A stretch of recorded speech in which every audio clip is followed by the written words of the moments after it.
ನಮಸ್ಕಾರ ಎಲ್ಲರಿಗೂ. ನನ್ನ ಹೆಸರು ನಂದಿನಿ ವಿರೂಪಾಕ್ಷ ಕಲ್ವೂರ್. ನಾನು ಬಾಪೂಜಿ ಪಾಲಿಟೆಕ್ನಿಕ್ಕಿಂದ ಎಲೆಕ್ಟ್ರಿಕಲ್ ಬ್ರಾಂಚ್. ನಾನು ಟಿ ಜಿ ಐ ಸ್ಟೂಡೆಂಟ್. ನನಗೆ ಟಿ ಜಿ ಐ ಬಗ್ಗೆ ಗೊತ್ತಾಗಿದ್ದು ನನ್ನ ಒಬ್ಬ ಫ್ರೆಂಡಿಂದ. ನಾವೆಲ್ಲರೂ ಬಂದು ಡೆಮೋನ ಅಟೆಂಡ್ ಮಾಡಿದ್ವಿ. ಡೆಮೋನಲ್ಲಿ ಫಸ್ಟ್ ನಮಗೆ ಮ್ಯಾಥ್ಸ್ ತೊಗೊಂಡ್ರು. ಮ್ಯಾಥ್ಸಲ್ಲಿ ನಮಗೆಲ್ಲ ಟ್ರಿಕ್ಸ್ ಎಲ್ಲ ಹೇಳ್ಕೊಟ್ರು, ಹೆಂಗೆ ನಾವು ಟೈಮ್ ಸೇವ್ ಮಾಡಬೇಕು ಎಕ್ಸಾಮಲ್ಲಿ ಅಂತ. 8 ಲೈನ್ಸಿಂದ ಇರೋ ಟ್ರಿಕ್ಸು ನಮಗೆ ಜಸ್ಟ್ 2 or 1 ಲೈನಲ್ಲೇ ರೂಪಶ್ರೀ ಮ್ಯಾಮ್ ಹೇಳಿಕೊಟ್ರು. ಆ ಡೆಮೋ ಕ್ಲಾಸ್ ಅಟೆಂಡ್ ಮಾಡಿರೋದ್ರಿಂದ ನಮಗೆ ಒಂದು ಕಾನ್ಫಿಡೆನ್ಸ್ ಬಂತು ಕಿ ನಾವು ಇಲ್ಲಿ ಬಂದು ಜಾಯಿನ್ ಆಗ್ಬೋದು, ಇದು ಭಾಳ ಚೆನ್ನಾಗೈತಿ ಪ್ಲ್ಯಾಟ್ಫಾರ್ಮು ಅಂತ ಅಂದು. ಹಾಗಾಗಿ ನಾವೆಲ್ಲರೂ ಡೆಮೋ ಕ್ಲಾಸ್ ಆದಮೇಲೆ ರೆಗ್ಯುಲರ್ ಕ್ಲಾಸಸ್ ಯಾವಾಗ ಸ್ಟಾರ್ಟ್ ಆಯಿತು ಆವಾಗ ಜಾಯಿನ್ ಆದ್ವಿ. ಜಾಯಿನ್ ಆದಮೇಲೆ ನಮಗೆ ಒಂದೊಂದೇ ಕ್ಲಾಸಸ್ ಸ್ಟಾರ್ಟ್ ಆಯಿತು. ನಾವು ಕೋವಿಡ್ ಬ್ಯಾಚಿಂದ ಪ್ರೊಮೋಟ್ ಆಗಿರೋದ್ರಿಂದ ನಮಗೆ ಸೆಕೆಂಡ್ ಸೆಮ್ ಪ್ರೊಮೋಟ್ ಆಯಿತು. ಸೊ ಹಂಗಾಗಿ ನಮಗೆ ಐ ಟಿ ಸ್ಕಿಲ್ಸು ಮತ್ತು PMSು ಅದೆಲ್ಲನೂ ಪ್ರೊಮೋಟ್ ಆಯಿತು. ಹಂಗಾಗಿ ನಮಗೆ ಅದ್ರ ಬಗ್ಗೆ ಏನೂ ಅಷ್ಟು ಟಚ್ ಇದ್ದಿದ್ದಿಲ್ಲ, ನಮಗೇನು ಬೇಸಿಕ್ಸು ಗೊತ್ತಿದ್ದಿಲ್ಲ. ಐ ಟಿ ಸ್ಕಿಲ್ಸ್ ನಾನು ಪ್ರಿಫರ್ ಮಾಡ್ತೀನಿ, ಭಾಳ ಚೆನ್ನಾಗಿದೆ. ಯಾಕೆ ಅಂದರೆ ನಮಗೆ ಏನೂ ಬೇಸಿಕ್ಸ್ ಗೊತ್ತಿದ್ದಿಲ್ಲ, like C programming or cloud ಅದೇನೂ ನಮಗೆ ಗೊತ್ತಿದ್ದಿಲ್ಲ. ನಮಗೆ ಐ ಟಿ ಸ್ಕಿಲ್ಸ್ ಭಾಳನೇ ಚೆನ್ನಾಗಿ from the basic to beginners ಥರ ಅಡ್ವಾನ್ಸ್ ತನೂ ಹೇಳ್ಕೊಟ್ರು. ಐ ಟಿ ಸ್ಕಿಲ್ಸ್ ಆಗಲಿ PMS ಆಗಲಿ ಎಲ್ಲನೂ PPT ಹಾಕಿ ಅದ್ರದ್ದು ಪ್ರೆಸೆಂಟೇಷನ್ ಬೋರ್ಡ್ ಮೇಲೂ ಮಾಡ್ತಾಯಿದ್ರು, PPTನೂ ತೋರಿಸ್ತಾ ಇದ್ರು. ಆ್ಯಂಡ್ ನಮಗೆ ಸಾಫ್ಟ್ ಕಾಪಿನೂ ಕೊಡ್ತಾರೆ ಆ್ಯಂಡ್ ಹಾರ್ಡ್ ಕಾಪೀಸು ಇದೆ. ಸಾಫ್ಟ್ ಕಾಪೀಸ್ ನಮಗೆ ಪ್ರೊವೈಡ್ ಮಾಡಿದ್ರು. ಮನೆಗೆ ಹೋದ್ಮೇಲೆ ನಾವು ಅದನ್ನು ನೋಡಿ ಇನ್ನೂ ರಿವೈಸ್ ಮಾಡಿ ಇನ್ನೂ ಚೆನ್ನಾಗೇ ಓದ್ಕೊಳ್ಳಿ ಅಂತ. ಮ್ಯಾಥ್ಸಿನ ನಮಗೆ ಡೈಲಿ ಫಾರ್ಮುಲಾಸ್ ಬರೆಯೋಕ್ಕೆ ಕೊಡ್ತಾರೆ ಟೀಚರ್. ಆ್ಯಸ್ ಚಾಪ್ಟರ್ಸ್ ಮುಗಿದ ತಕ್ಷಣನೇ ಏನೇನು ಫಾರ್ಮುಲಾಸ್ ಇದೆ ಅದು ರೆಗ್ಯುಲರ್ಲಿ ನಾವು 10 ಟೈಮ್ಸ್ ಅಟ್ಲೀಸ್ಟ್ ಬರೀಲೇಬೇಕು. ಆ್ಯಂಡ್ ರೆಗ್ಯುಲರ್ಲಿ ಮ್ಯಾಮ್ ನಮ್ಮ ಫಾರ್ಮುಲಾ ಶೀಟ್ನ ಕಲೆಕ್ಟ್ ಮಾಡ್ತಾರೆ.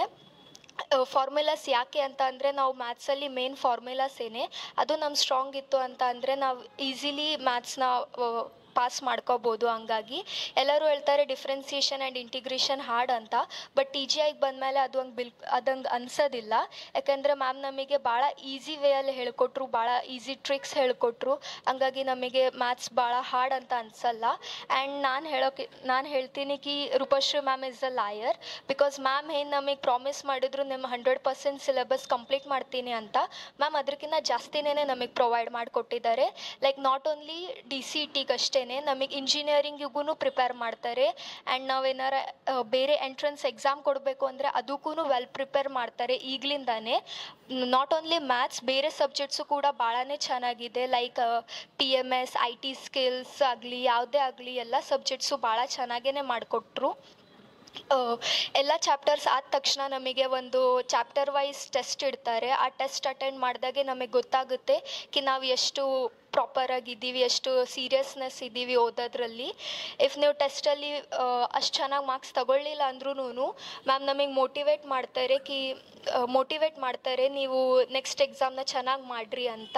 ಆ ಮೋಟಿವೇಶನಿಂದನೂ ನಮಗೆ ಭಾಳ ಎಫೆಕ್ಟ್ ಆಗಿದೆ. ಮೋಟಿವೇಶನ್ ಸ್ಪೀಚಸ್ಸು ಇರ್ತೈತಿ, ಅದರಿಂದನೂ ನಮಗೆ ಭಾಳನೇ ಯೂಸ್ಫುಲ್ ಆಗೈತಿ. ಬಿಕಾಸ್ ಎಕ್ಸಾಮ್ ಸ್ಟ್ರೆಸ್ಸಲ್ಲಿ ನಾವು ಭಾಳ ಸ್ಟ್ರೆಸ್ ಆಗಿಬಿಟ್ಟಿರ್ತೀವಿ, ಏನು ಮಾಡಬೇಕು ಅಂತ ಭಾಳ ಪ್ರೆಷರೈಸ್ ಇರುತ್ತೆ.